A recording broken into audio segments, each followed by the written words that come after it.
Sa dili pa kita magsugod sa atong pagtuon sa Biblia, kung ikaw usa ka magtotoo diha ni Ginoong Kristo, siguruha nga ikaw nakasugid sa imong mga sala sa hilom ngadto sa Dios nga Amahan.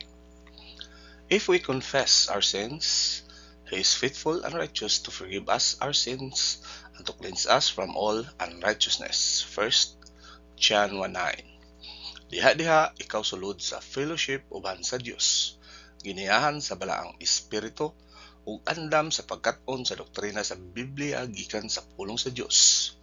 God is spirit, and those who worship Him must worship in spirit and truth. John 4:24. Kung ikaw mismo wala gayud mituo diha ni Ginoong Kristo, isip imong manluluwas ang isyo dili ang pagsugid sa imong mga sala. Ang isyo mao ang pagtuo lamang diha ni Kristo lamang. The one who believes in Him is not judged. The one who does not believe has been judged already, because he has not believed in the name of the only Son of God. John 3:18. He who believes in the Son has eternal life, but he who does not obey the Son shall not see life, but the wrath of God abides on him. John 3:36. The Word of God is alive and powerful, sharper than any two-edged sword, piercing even to the dividing asunder of the soul and the spirit, and of the joints and the marrow, and is a critic of thoughts and intents of the heart. All Scripture is God-breathed and is profitable for doctrine, for reproof, for correction, for instruction in righteousness, that the man of God might be mature, thoroughly furnished unto all good works. Study to show thyself approved unto God, a workman that needed not to be ashamed, rightly dividing the word of truth. Atong ablihan ang atong word of truth karon sa Romans 8:29. Atong basahon ang Romans 8:29 sa pinulungang Grego. Hotehos proegno kai proorisen somorphos tes ikonos tu hueyo autu aestu inai autun prototokon in polois adelphois. So sunod, we have the predetermined plan of God nga gi-summarize sa duha ka mga bersikulo, ang bersikulo 29 og 30. So mao ni siya ang mechanics how things work together for good. So ang first step ato makita diha sa bersikulo 29 called nga gitawag og thinking. So thinking, the thoughts of God billions of years before you were born. Therefore, thinking must be a part of our function. God must come into our thoughts. One of the first things we need to understand about Him is the source of the predetermined plan, or sa tawgon nato sa laing pagtawag protocol plan of God, or atong Bisayon ang plano sa Dios. So the being of God is called essence. Ang siya, ang pagkaginoo niya sa biblical nga terminology mo gitawag og essence. Ang essence is derived from the Greek adjective nga gigamit isip usa ka substantive nga pulong usiya. So Romans 8:29 nagsugod sa phrase nga sa King James Version, no? For whom He did foreknow. Sa masagyapon magsugod kita sa conjunction hote. So used after verbs of cognizance. It indicates the knowledge of doctrine. So sa verse 28 nagpasabot kini siya nga ang mga mature believer nakapasar na sa katong, di ba, XYZ radicals, katong X ug Y mao to siya katong X ang potential is salvation. So pagka humagluwas ang ang Y radical mao to siya spiritual life in time nga kung makapasar ka na, meaning to say nakaabot na ka sa pagka hamtong, or kang gitawag na to og maturity spiritually, mature believer spiritually. So this conjunction kining hote demands the repetition of oidamin in Romans 8:28. Di ba sa Romans 8:20, sa 8:28 nagsugod siya og we know. Pero dire sa 29, kung imo lang tan-awon diha sa laing translation, wag na siya magsugod og kanang we know. Pero kung imong tan-awon ang structure ani, so kining tungod sa hote unsa may function ani, kaning gigamit siya isip usa ka conjunction nga ang used after verbs of cognizance, no, nga nagpasabot ni siya nga mubalik ta sa Romans 8:28 sa word nga oidamin. So ang oidamin atong i-apply dire sa verse 29 nga butangan gihapon nato og we know, no. So unsa ning verb of cognizance mo siya is in order to express the content of that cognizance. It indicates the knowledge of doctrine. So kining cognizance mao ni siya nagpakita, nagpasabot sa kahibalo, pagkahibalo sa doktrina nga it means what we already have, no, nga kining nga hote nagpasabot ni siya sa unsay ana na nato. Unsa may ana nato sa kung mobalik ta sa Romans 8:28, no, katong radical XYZ radicals, no, nga kini baliko nako kini nga conjunction nagdemand ni siya og repetition nga baliko nato kining word nga oidamin sa Romans 8:28. Diba katong oidamin perfect tense nga gigamit isip usa ka present tense. So oidamin lain in Greek kay mahibaw-an yun nimo kini sa first, second, third person. Diba ang lexical form ani oida. Unya kining men mao ni siya suffix nga anhin nimo mailhan kani sa naghisgot ta sa verb niya mo ni mailhan nimo nga unsa man siya first, second, third, anhin mo mailhan. So kining men mo ni siya third person. So he nga kanang mahibaw-an po nimo kung present tense, mahibaw-an po nimo kung aorist, kay kung aorist tense siya diri sa prefix ang word i-augment. For example kining mahimo ni siyang omega, augment siya, augmented siya, no, mao ni usa sa mga timailhan nga mao gining kung Greek gali imposible gyud kaayo og malibog ka sa meaning kung unsay buot pasabot kung unsay naa sa hunahuna sa author ana nga sentence, mao ni nakanindot ani. And then sunod kining host is the accusative masculine plural from the relative pronoun host used as a direct object. So kining host gigamit ni siya isip sa ka direct object, no, unya direct object sa asa. So katong relative pronoun host nga gigamit isip direct object. So direct object siya ani nga verb kining pro ginosko, no, kaning pro igno is the aorist active indicative third person singular from pro ginosko. So Pro ginosko means foreknowledge or foreknow.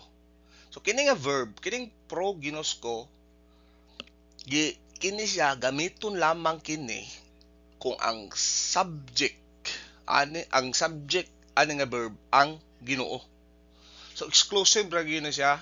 Mahibaw-an nimo nga kining pro ginosko exclusive ra gyud kini siya sa kung ang subject ang Diyos yun mismo. So mo ni siya, mo ni special ni siya nga word, okay? Ang subject ra gyud ani ang Ginoo.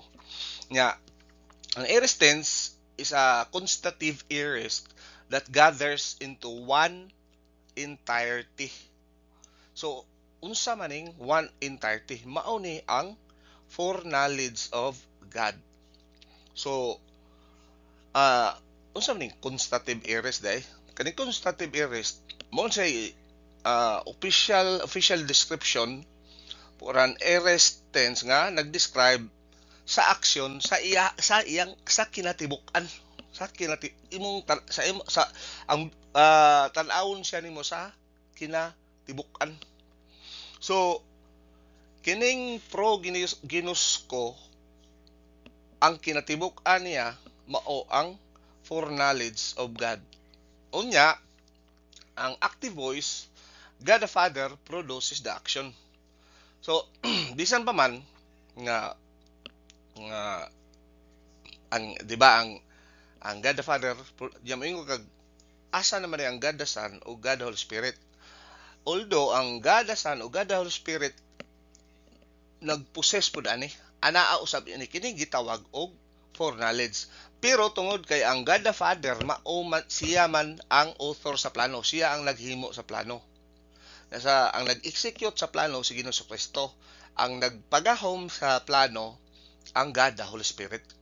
So mo ni nga gi-consider ang God the Father ang produces the action tungod kay siya ang author sa plano. Unya mao ni ang omniscience ug foreknowledge lahi ni sila, dili ni pareha, no? Ang omniscience mao na siya, omniscience of God deals with everything. Unya sulod ana decree, ang decree may resulta og foreknowledge. Unya indicative mode is declarative for the reality of the function of divine foreknowledge. So mao ni siya sequence. Omniscience precedes the decree. Unya foreknowledge follows the decree. So omniscience, decree, unya foreknowledge. So ato ding i-explain kay masing maglibog tani. So unsa may kalainan aning foreknowledge ug omniscience? Ang omniscience of God mao ni siya nakahibaw sa tanang potential, sa tanang possibility, sa tanang mga wa mahitabo, tanang mahitabo ug di mahitabo. Mo nay ang Dios nasayod ng daan. Mao bitaw ni sa ingog billions and billions of years ago in eternity past, kining meaning to say wa pay creation, wa pagibuhat ang anghel, wa pagibuhat ang universe. Ang plano sa Dios na kining election for knowledge na before the foundation of the world, na ni daan ang plano sa Dios. So maunay function sa omniscience, nakahibaw na daan ang Ginoo ug unsay mga panghitabo. Pero ana magpasabot nga gidetermine na daan nga moingon mao ni mahitabo nimo dili. Ang omniscience of God nakahibaw lang gyud siya ug unsay mahitabo, pero wa na magpasabot nga ang mga panghitabo siya may nagbuot anang mao nay hitabo. Nakuha ba nato? Balik ko nako. Ang omniscience of God nakahibaw lang yun siya ug unsay mga mahitabo sa umaabot sa tibok history sa katawhan, no? Pero wala magpasabot nga ang iyang pagkahibaw kuan kanang mura iya lang kuan mao ni mahitabo, mao ni nga iyang gibutan, wala iya lang wala siya manghilabot ana ug unsay mga hitabo. Pero nakahibaw na gyud siya og unsay mga umaabot nga hitabo. So mao ni ang omniscience of God. Ang omniscience of God apil na gali ang kini omniscience apil ni ini ang mga wa na hitabo. Nya karon tungod sa omniscience of God namugna kining gitawag og decree. So unsa man ning divine decree? Kining divine decree mao ni siya ang sovereignty of God ug ang free will of man coexist. Coexist meaning to say nga kay ang uban nga nga ingon sila ang sovereignty of God mo nang ang superior yun, which is true. Pero ang coexist meaning to say ang Dios dili na hilabtan niya ang ato ang kabubuton mo na gitawag og sovereignty of God. Pero ang God sovereign gyapon, siya gyapon sa in the end siya ang iyang plano gyapon masunod. Kaya ang sovereignty of God bisan pag wa kadiha, bisan pag mamatay karon ang plano sa Dios magpadayon gyapon ang mahitabo. Bisan pag mamatay ang tanang tao sa sa kalibutan, ang dili na maka-apekto sa sovereignty of God in connection sa iyahang plano. Nga mao nay buot sa gikontok sovereignty of God nga ang atong ingong kag tabangan nato ang Dios, tabangan wa mo na mutabang kag di na makaapekto sa plano sa Dios. Magpadayon gyud na og panghitabo ang iyang plano. So mao na ibot sa sovereignty of God. Anytime gud pwede gud bingon ng mao bitaw nang Ginoo siya gyud usa sa mga apel sa sovereignty of God kanang imong atong kamatayon nga ang Ginoo maor siya ra gyud makabuot kanusa sa unsang paagi og unsang adlaw o unsa maka high blood ba ka makuan siya ray apil na sa iyang sovereignty nga magbuot kung kanusa ka mamatay. Unbeliever or believer, mao nang kita di kita mo question kung pagdan makibaw ta nga gitagalan ta himatyon kay sa panahon nga mamatay ta mao nay sovereign decision sa Ginoo. Mao nay sovereign decision sa Ginoo nga mao gyud pinaka-perfect nga time nga mamatay ta. Kay perfect decision ko lang may decision ang Ginoo. For example, ikaw maghikog ka. Kung di pag yung katugutan sa Ginoo, di yung ka mamatay bisan pag usaw paghikog. Pero nay uban nga mohikog at tugutan ka sa Ginoo, imbes kay di pa unta time nimo, pero kay ganahan maghikog, tugutan sa Ginoo, mamatay ka. Pero daghan kayo mga panghitabo nga di pa tugutan sa Ginoo kay napay siguro gitagaan pa kag chance sa Ginoo nga maluwas o gitagaan pa ka sa chance sa Ginoo. Kung believer ka nga motubo espirituhanon, gagang mga panghitabo nga dai uban matinga ka nga crash ug unsa diha nga buhi man, no?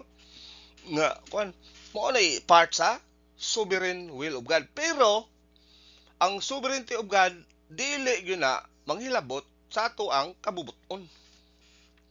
Mo nay gitawag og decree nga ang sovereignty of God ug ang free will of man during sa human history coexist. So una ang mao ni ang kuan sequence omniscience of God paghuman ana ang tungod sa omniscience of God kini omniscience nga nakahibaw ni tanan apil sa wa mahitabo. Decree, ang decree mao nay gisuwat dito ang mga tanang mahitabo. Mao nay mi resulta og foreknowledge. Mao nay foreknowledge. Kanang foreknowledge nasuwat lang dito sa supercomputer, gibutang na dito ang mga mahitabo. Ang mga potensyal wa na to giapil. Din sa divine decree katurang mga mahitabo. Kining omniscience mao gani ang kining foreknowledge kung mangutana ka palitan foreknowledge magbase sa foreknowledge di ka pangutana og what if kaha kung kuangko dili maestro akong gikuha kung nag-engineering ko unsa kaha di ka tubag ang foreknowledge ana kay ang foreknowledge ang gilistar dito katurang mahitabo tong reality. Pero ang omniscience of God bitang atubang yung kag Ginoo, di ba ako naminyo magog 20? Unsa ka og nagminyo katong 30 usay may tabo? Amo lang Ginoo. Mao ni may tabo nimo. Ana.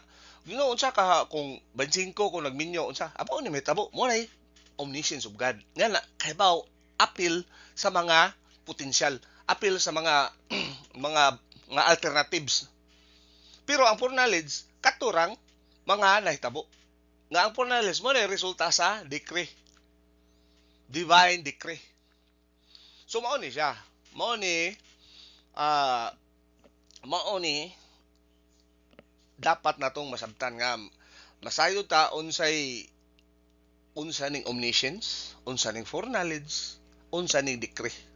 Kay kung di kita kasabot ani, amo nang di kita daghang ngayong mga bersikulo sa Biblia nga mga idiomatic nga naghisgot og mga law, mga terminology.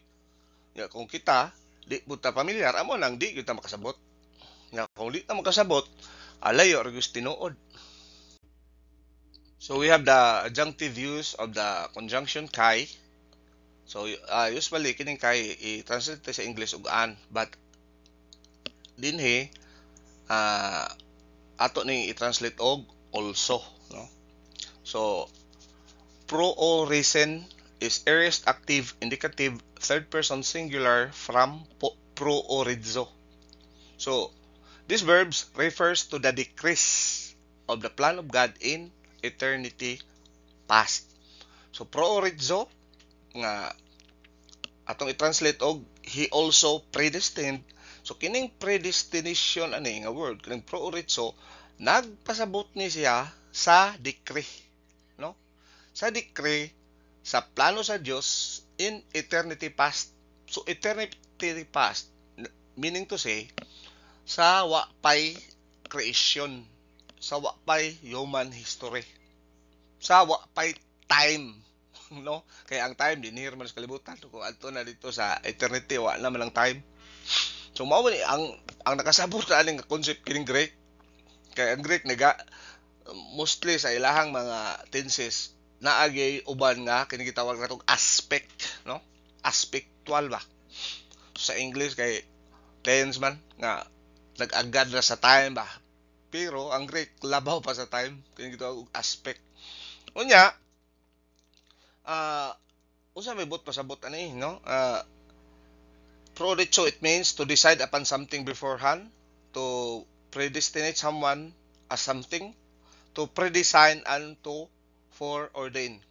So balik ko nako, kini nga verb refers to the decrease of the plan of God in eternity past. Unya, active voice, God the Father produces the action kay siya may naghimo sa plano. And then the indicative mode kining aorist tense is culminative day. Unsa man culminative, no? Culminative is views the decrease of God for the church age believer in its entirety, but regards it to the viewpoint of existing results. Unsa kali itong entirety? Ang entirety isa mao ni ang foreknowledge of God. Pero regards it to the viewpoint of existing results. So unsa man ang existing results? Katong tulo ka steps. Una, ang number 1, the reality is in the mind of God. So mao ni foreknowledge.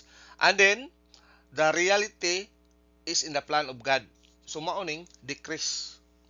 Unya, ikatulo, ang relasyon sa mga royal family of God or also known as church age believers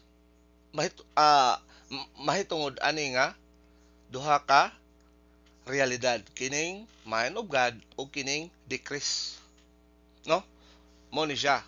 Unya, active voice mao ni siya, God the Father produces the action of the verb in eternity past. The indicative mode is declarative. Something declarative for the reality of the divine decrease and the church age believers' relationship to them. So, mo ni siya. So, ang culminative atong tanaw ni unsa man ang culminative dahil mo ni siya culminative expresses the action from the point of view of its cessation or completion. Thus, it is normally translated as the perfect tense sa English, no? Perfect tense siya. The culminative aorist is normally used with verbs of effort or process where the end result is attained, no? Mahitabo gyud. Mahitabo gyud siya. Somorphos is the accusative masculine plural from the adjective somorphos. So, it means, ang meaning ani, the conformed ones. So, so far, ang translation mo na siya. He also predestined as conformed ones. So, kinsa man yung conformed ones? Mao kini ang church age believers nga na-conform asaman to X, Y, Z radicals. So, meaning to say, ang X, salvation, ang Y is spiritual life in times ang nabuhi pa ta, no? Nya ang Z, blessings and rewards in eternity. So, conformed ones, meaning to say, nakaabot na ka sa spiritual maturity.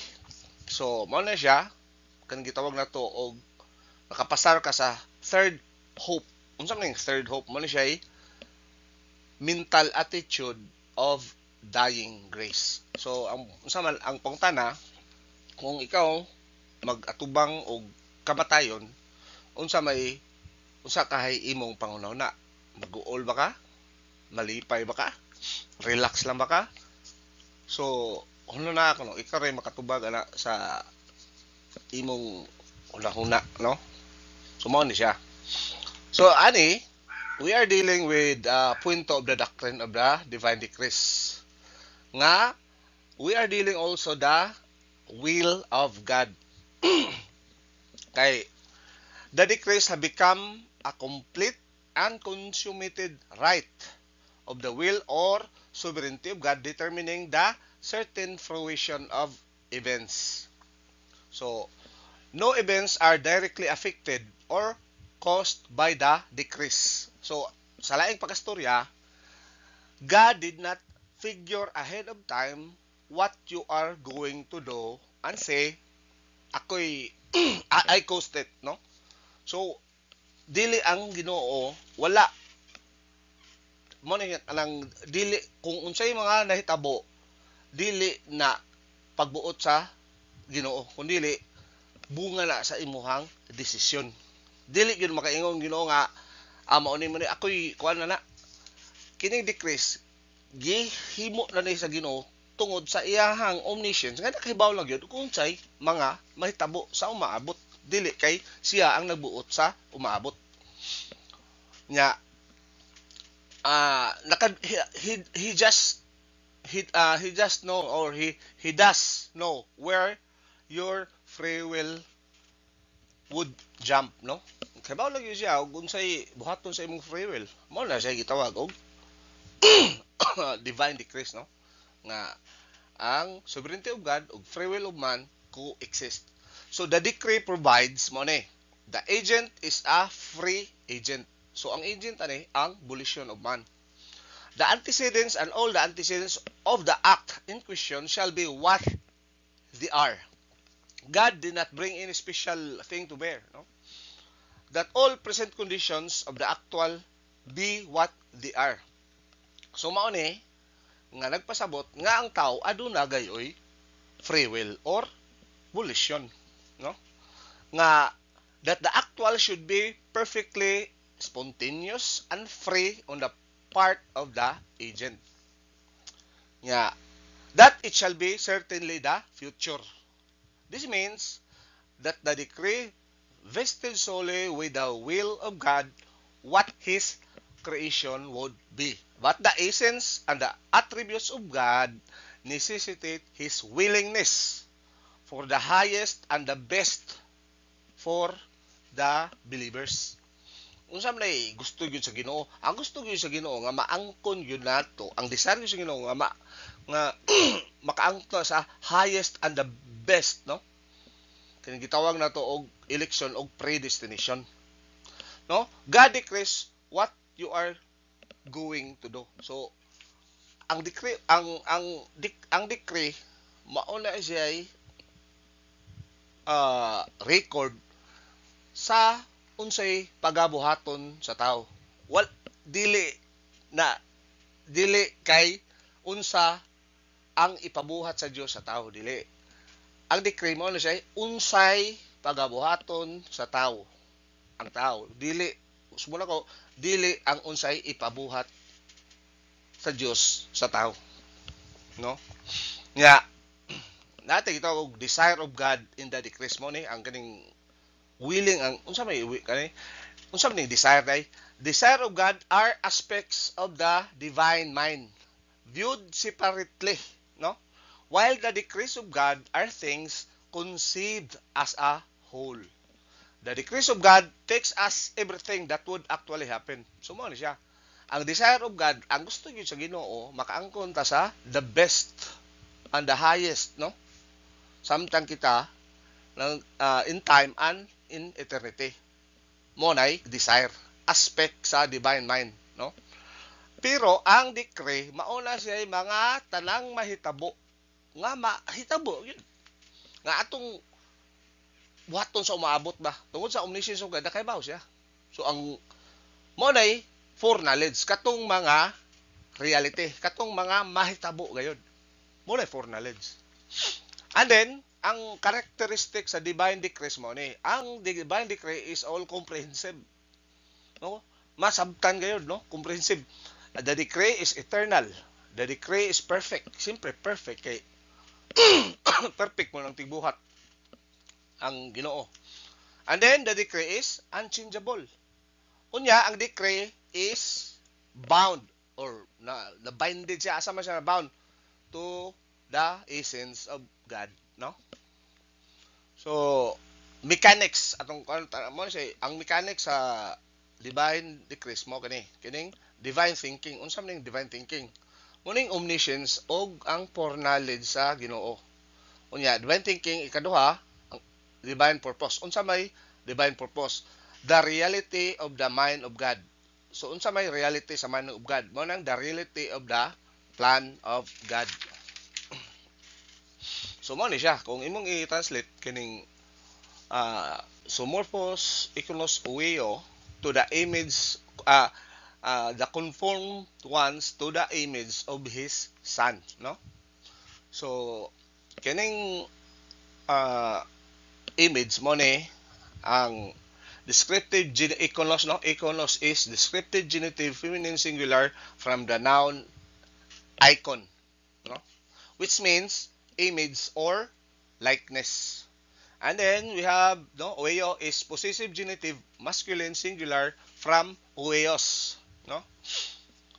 And then kining first personal pronoun sa Greek kining ego mo na I.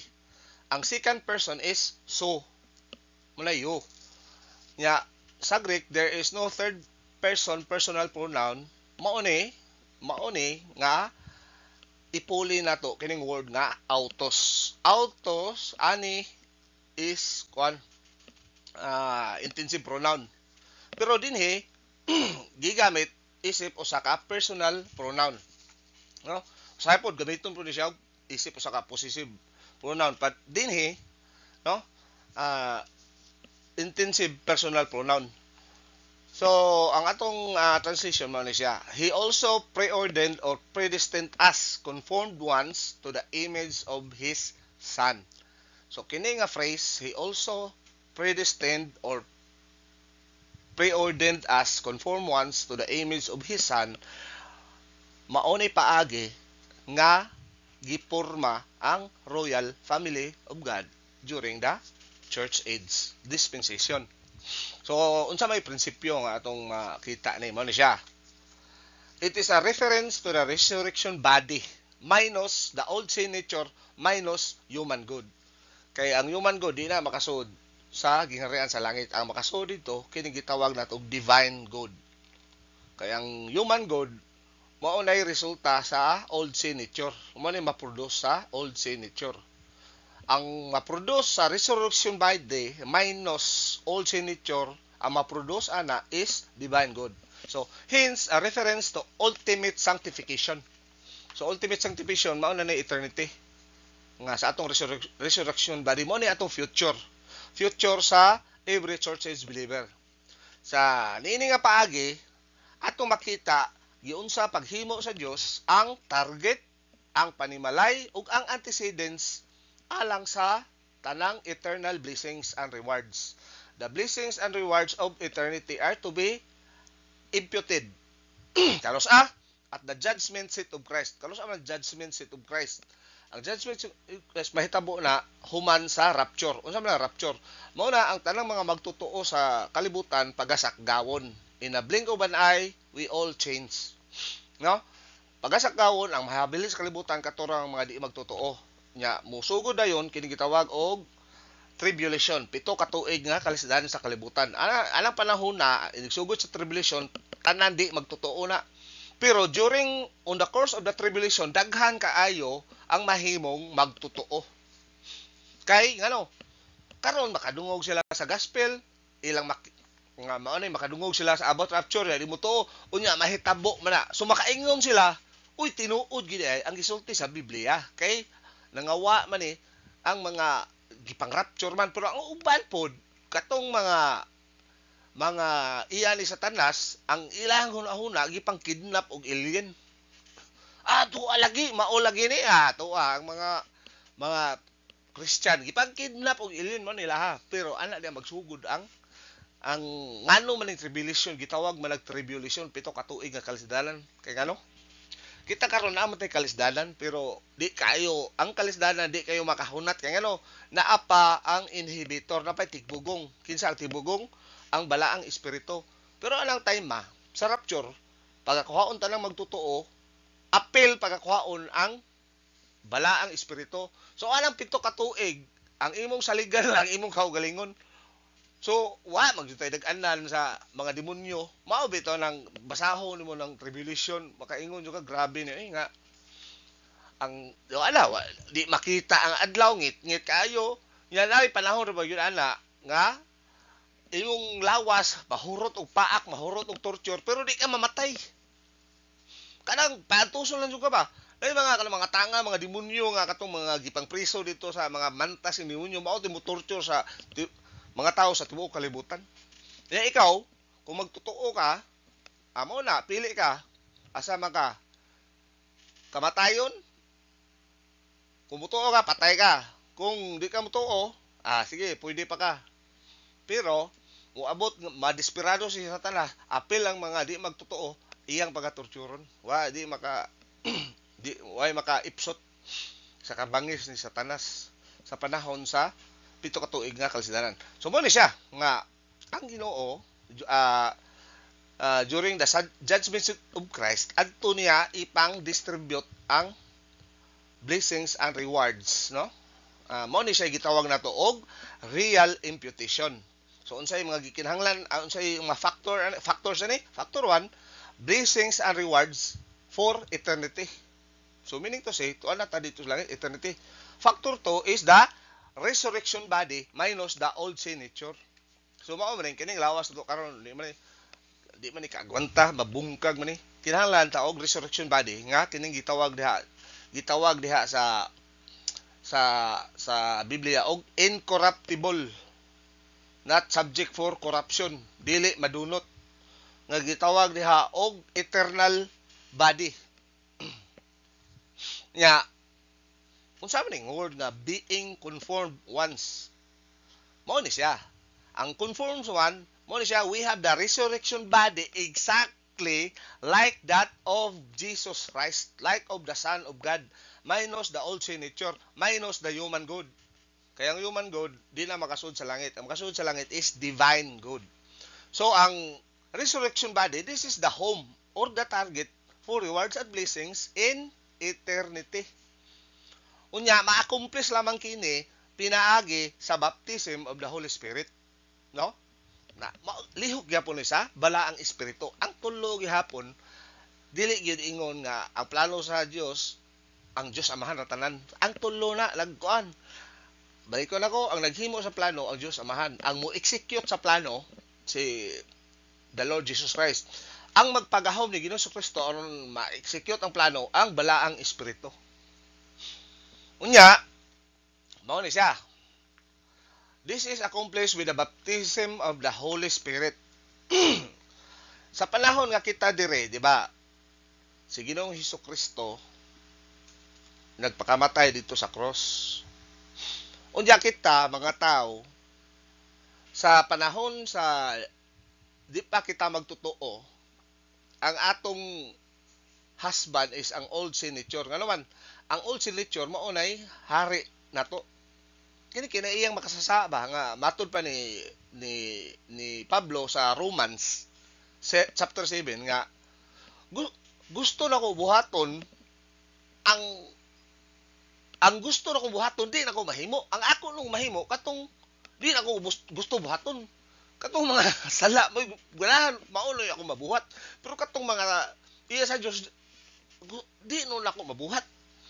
Kay gano mao ni nagpasabot sa old signature kay kining old signature na ani mao ni kaagabay kauban ni Satanas nga naa nato. Ano siya? Nga naa ni naglatay sa atong cell structure. Mao bito ni atong lawas alisda ni o resurrection body. So mao ni siya nga mao ni karon sa Biblia mao ni giingon mao ni gi-describe og husband. Pero sa panahon nga motuo ta ni Ginoong Kristo mao ni gitawag nato og retroactive positional truth. Kay ngano? Sa kining retroactive positional truth mao ni ang paglansang, no? Paglansang pagkamatay ni Ginoong Kristo. So, once nga motuo ta ni Ginoong Kristo, mo retroact ka lang mo makapahimos ta sa katong benefit sa iyang pagkamatay nga na-satisfied ang amahan nga kung kinsa kadtong motuo ni Ginoong Kristo, mahisama usab ang pagtanaw sa amahan ni Ginoong Kristo nga perfect. Once kita mutuo tungod kay sa positional truth iya ta ni Ginoong Kristo ang pagtan-aw usab sa amahan nato ang iyang pagtan-aw murag matabunan ta ni sa hulagway ni Ginoong Kristo ba mo nang madawat usab ta sa amahan tungod ni Ginoong Kristo. So manay retroactive, no? So ang retroactive positional truth mo nay divorces us from the ex-husband nato ang old signature. Unya, gitawag po og current positional truth. So, current positional truth is the beginning of setting up the principle of being conformed once to the image of His Son. Today, karon, we have positional truth. Tomorrow, meaning in the future, we have the reality. Unsa man ang reality? Kining resurrection body. So, experientially, unsa man ang experientially? Sa panahon after sa atong kaluwasan, so buhi pa mata, o di pa dapat yun na yun. Experientially, nga nanginabuhi ta nga Kristohanon dinis kalibutan, no? The believer is the conformed one between the union with Christ at salvation. Kay ngano, sa panahon nga kita maluwas, kita mahiusa diha ni Kristo. O in between diha sa union with Christ o kining pagdawat nato sa resurrection body ngadto na sa eternity. So ang in between ana usara mao nay gitawag nato og conformity ang in between. Unsa man na? Kani atong experience this kalibutan. Experience sa unsa? Daily function of grace apparatus of perception. Meaning to say doctrinal studies, no? Mao ni siya, mao ni pamaagi nga maka-equal ta sa maturity adjustment to the justice of God, no? Kay kita mga magtotoo di ang point of reference nato dili ang gugma sa Dios. Kay ngano di mata perfect. Ang atong point of reference karon ang hustisya sa Dios. No? Ug unsay ang hustisya sa Dios mo na siya. Ang point of reference nato karon. Sa una, sila si Adan, kay perfect sila. Ang ilang point of reference mao ang gugma sa Dios. Pero sa panahon nga si Adan natagak, nakita mga kaliwat man ta ni Adan, nakakuha ta sa Adam's original sin, mauna ang point of reference nato ang hustisya sa Dios, dili na ang gugma, no? Mao na siya nga nanginahanglan tag usa ka tawo nga perfect gayud. Kay sa atong kaugalingon wa tay katakos nga mo luwas sa atong kaugalingon. Mo nang nanginahanglan ta ni Ginoong Kristo nga perfect, nga qualified. Kay unang-una di ta qualified nga mulos sa atong kaugalingon kay ano? Di man perfect. Di man ta karniro nga walay buling umansa. Ang kuano gyud ana, ang qualified ra si Ginoong Kristo. Mo nang nanginahanglan ta ni Ginoong Kristo. Mo nang mutuo gyud ta ni Ginoong Kristo aron kita maluwas. Kay ang imong binuhatan dili gyud na makaluwas nimo. Ang makaluwas gyud nato si Ginoong Kristo. Ang imong binuhatan mao ra nay makakuha og mga rewards, mga blessings. Kung ikaw luwas na. Pero maghisgot ang kaluwasan, ang imong binuhatan di gyud na mo makaluwas. Ang makaluwas gyud nato si Ginoong Kristo. Maghisgot ta sa atong binuhatan, mao na nay luwas na ta nya magbuhat ag maayo, mao na makakuha kag rewards ug blessings. Pero kinahanglan siguruon na tong kaluwasan. Ang kaluwasan is believe in the Lord Jesus Christ and you will be saved. Period. Ayaw i-apil imong binuhatan kay ug butangan mo sa imong binuhatan, mo na gitudlo sa relihiyon nga magitawag og doctrine of Satan nga imbis kay maluwas na unta ka na disqualified kay ano, giapilan man nimo sa imong buhat. Nga ang buhat matud pa ni Isaiah nahisama, ang buhat sa tao nahisama sa usa ka buling nga trapo.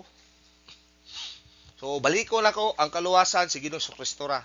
Kung ganahan ka mubuhat og maayo aron kakuha kag blessing, kinahanglan maluwas ka una. Maluwas ka pinaagi ni Ginoong Kristo kun dili pinaagi sa imong buhat. Mao na siya. And then mao na siya nga ang in between ana sa atong experience mo ni Bible study every day. And then natin gitawag og opportunity and freedom. Ang opportunity ug freedom wala nang mag-require og equality. Kay kini equality kay bawo mo. Kung kitang tanan equal, ang resulta walay oportunidad. Ang resulta walay freedom. Di ba? Kung gusto og equality, communionism mo na equality. Equal mo mga pulos pobre, pareha mong sinina, pareha mong gikaon, mo na equality. Prinsipyo na, mo na prinsipyo sa communism. Prinsipyo na ni Satanas ko ng equality. Kaya ano, equality, why opportunity? Equality, wakay kagawasan. Meaning to say, pareha mo tanan. Pareha mo tanan, nga why oportunidad. Na gusto mo equality, tanawa ko no dito sa kuan. Kanang sa una Vietnam, sa una China. Karon Cuba, tanawa na mga komunista nga lugar. Ganahan mo ana, mo na equality, parehatanan nga mga pobre. Kaya ano? Mo na ang equality mao na gihandom ni Satanas. Ang equality mao na millennium ni Satanas. Ang divine thinking, ang pangunahon sa Dios, mi-describe sa duha ka butang. Ang gi-describe sa duha ka butang. Unsa man ni? Kining omniscience o foreknowledge. Nga una, nothing can be foreknown until first it is decreed. Ang decree mao na siya mo establish sa reality, sa katinuoran, no? Mao ni ang order. Una, omniscience, sunod ang decree, mao ni reality, ang sunod ang foreknowledge. So mao ni siya ang prinsipyo nga ato makita diri, mao ni ang gibasihan sa plano sa Dios. Unya, kinahanglan gyud nga familiar ta sa 7 imputations. Nga ang kining 7 imputations mao ni plano sa Dios gikan sa imong pag-anak hantod sa judgment seat of Christ, no? Kung kita dili na wa ta kay bawo sa unsa nang 7 imputations, kung di ta familiar ani, di gyud ta masayod sa plano sa Dios. Kung wa ta makahibaw sa gibasihan sa plano sa Dios, unsaon man nato sa pag work all things together for good, no? Siguro makahibaw ta sa mga ginagmayng butang pinaagi sa ato ang memorya, pero you can never put them together, no? If you can't put it together, no, dili usab nato kini ma-apply o pahimuslan dinhi sa atong experience, sa atong pagpuyo diri. Ang resulta hinuon nato ani mahitumpawak ta sa sa sa litag ni Satanas. Mao ni nga ang doktrina kinahanglan gayud i-insert nato sa atong kinabuhi. Ang doktrina kinahanglan gayud i-insert nato sa tanang panghitabo sa atong kinabuhi. Kung kita dili maka-insert sa doktrina, dili ta maka-relate niini first ngadto sa Ginoo. Di man gyud ta ka-relate sa Ginoo kung wa tay doktrina, ug dili po ta ka-relate sa atong experience kung wa tay doktrina. Ang resulta nato mao bitaw ning ubad nga maglibog ba nga laluwas ba ko ani? Usa man luwas ba gyud ko? Mura man og akong kinabuhi nga gubot no hinuon sukad ako na Kristohanon. Kaya ano? Wa may doktrina. Wa makahibaw sa 7 imputations. No? Nya unsa man ang mga litag di sa taas diin mao kini lugar nga ang old signature maoy ruler sa atong kinabuhi. Mao'y hari sa atong kinabuhi. Inubanan sa sala sa tawhanong kamaayo o sa kadautan. No? Mao na siya. So atong i-review unsa man tong 7 imputations kaya ron ma-review ta ani. Katong 7 imputations, di ba? Ang unang imputation mao tong katong XYZ radicals 7 imputations.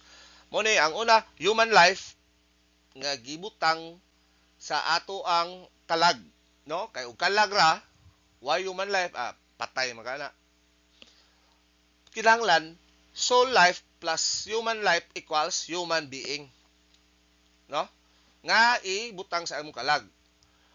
Plus, ikaduhang imputation, kining Adam's original sin, nga gibutang dire sa genetically formed old sin nature. Kining atong lawas, na dire ang Adam's, kaya nga nung, unsam lang Adam's original sin, kining Adam's original sin, gipasa nato ni, pinaagi sa pagpasanay, kining gitawag itong procreation. Musugot kag sa di, nakasunod yun ta sa makasunod yun sa Adam's original sin. Kaya nga si Adan may ato ang ginikanan. Makasunod yun ta. So, ikatulo nga imputation, kaning gitawag og judicial imputation. Duhane, kining judicial imputation number 1, tanang sala sa kalibutan, tanang sala sa tao, gibutang didto ni Ginoong Hesukristo didto sa cross. Mao bitaw na inig pangatubang na to sa kanang gitawag sa mga unbeliever, kanang gitawag og white throne judgment. Ang nadiha sa Revelation chapter 22, dili isyo ang sala. Kaya ano, ang sala gibutang na ni Ginoong Kristo. Ang isyo didto mutuo ba ka ni Ginoong Kristo? Awa, impierno ka. Mituo ba ka ni Ginoong Kristo o ituo? Awa kay appeal diha sa judgment, white throne judgment. So nga ang tanang personal sin sa tibuok kalibutan gikarga dito ni Ginoong Kristo. Mao ni judicial imputation number 1. Judicial imputation number 2 mao ni nga ang divine righteousness, ang perfect nga pagkamataro sa Dios gibutang diri nato. Gibutang nga mao bitong madawat ta sa pananaw sa amahan tungod kay kita although kada oras kada minuto makasa ta personally, pero nakadawat ta og divine imputation dili tungod sa atong buhat kundi tungod sa gibuhat ni Ginoong Kristo. Mao lang we are in union, mao na bunga sa union with Christ, mao na bunga sa kaluwasan, mao na bunga sa gibuhat ni Ginoong Kristo dito sa cross nga makabaton ta og perfect righteousness. Kay kung gusto ka mo uban sa Dios hangtod sa hangtod, kinahanglan perfect po ka. So mao na resulta sa atong pagtuo ni Ginoong Kristo kining gitawag og perfect righteousness. So mao na imputation number 4. Ang imputation number 5 mao ni siya gitawag og imputation of eternal life. So lahi ning human life no kaysa eternal life. Kini eternal life nga kining kinabuhi mao ni siya kinabuhi nga mulang hangtod sa hangtod, meaning to say eternal life mao ni kinabuhi nga mupuyo sa Ginoo uban sa nga magpuyo uban sa Dios hangtod sa hangtod. Number 5 mo ni eternal life mo ni gitawag nato at the point of regeneration, no? Kaunom kini gitawag nato og blessings in time, no? Sa kita mga bagtotoo, may abot ka sa spiritual maturity, samtang buhi pa ta, makatagamtam yun ta, o mga panalangin sa Dios nga dili maisip sa tawhanong panghuna-huna, sa walay di ma-describe sa tawhanong vocabulary, no? Kining blessings in time. Ikapito, ang last, mao ni siya kaning potential sa blessings and rewards in eternity. Nga adto na ibutang sa ato ang resurrection body. Mulay 7 imputations. Unya, so kining phrase that he might be the firstborn, mo ni siya auto is a possessive genitive masculine singular from the intensive pronoun used as personal pronoun from autos, no? So kining prepositional phrase "eis to inai" siya is a Greek idiom that expresses purpose, no? So "eis" plus the accusative plural from the definite article, mao ni siya is the beginning of the idiom, plus the present active infinitive of the verb aime. In other words, "eis" plus the present active participle, no? Nga ang present tense ani is static, no? Unsa man static present? Static present is for a condition that perpetually exists. Nga naa ni hangtod sa hangtod, no? Ang active voice, Jesus Christ, produces the action of the verb. So Jesus Christ, mo niya, Jesus Christ in his resurrection body, ascension, and session. Mo ni gitawag nato og current positional truth. And then, kining infinitive, the infinitive is a part of the idiom. And it is the infinitive of purpose. Na ay purpose. Mo ni siya, it should be translated as that he might be. So, balik ko na ko, this is a Greek idiom. So, ang pangutana, where did we get the word he? Nga since we have only infinitive. So, nakuha nato ni gikan sa accusative singular of general reference from the intensive pronoun autos. So, kini infinitive kani sa usually gyud ang sa Greek ang subject automatic yun ang nominative case. Pero sa infinitive, generally ang subject sa infinitive is accusative case. So, mao ni siya nga kaning at least it describes the one who produces the action of the infinitive. Kining autos, mo siya is used as a third person pronoun. So this is autos in the singular. Therefore, it acts as a third person singular pronoun. So dinhi nato gikuha kining he, no? That he might be ana. So we have mo siya, while the accusative is used with the infinitive, no? Mo ni siya nga kung i-translate nato that he might be the firstborn. So we have an object of the infinitive in the idiom. Unsa may object ini? The object of the infinitive is the accusative singular direct object from prototokos. Unsa man ning prototokos? Which means kaning gitawag nato og mo ni kining prototokos mo ni ang direct object. Unsa may sabot ni which means firstborn nga naa po ni makita nato sa Colossians 1:15. So, being the firstborn connotes three things. Nagpasabot og tulo ka butang. Una, unsa man ni sa karaang panahon, unsa man ni og kaning gitawag nato sa Latin og primogeniture.